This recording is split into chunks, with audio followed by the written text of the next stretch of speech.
Општините во обид високите трошоци за струја да ги префрлат на товар на граѓаните. Општина Битола веќе на големо работи на овој проблем, за да ги намали трошоците. Уличното осветлување го префрла на јавно претпријатие Жабени, кое струјата ја добива по многу пониска цена од онаа на отворен пазар.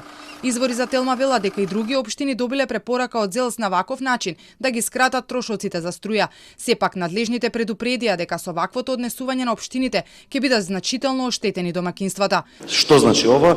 Ова значи дека од јануари до крајот на јуни општините сака да направат вештачки проблем во делот на зголемување на цената, што ќе то биде во товар на граѓаните, поконкретно во товар на домаќинствата кои се во регулираниот пазар во нашата држава. Од општина Битола пак тврдат дека нивните сметки за струја се зголемени за 5 до 6 пати и биле принудени да бараат вакви алтернативи.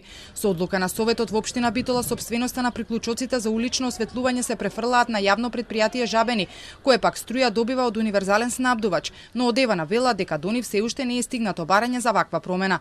Поради високите сметки за струја, дел од општините во обид да заштедат ги оставија жителите без улично осветлување.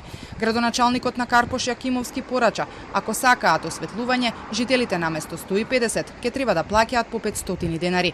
Во изминатиот период општините, јавните претпријатија, фирмите се соочија со проблеми со струјата. Поради значителниот раст на цената кој се случи уште лани, нивните снабдувачи ги раскинаа договорите и многу претпријатија се префрлија на универзалниот снабдувач, од каде струја добиваат домакинствата.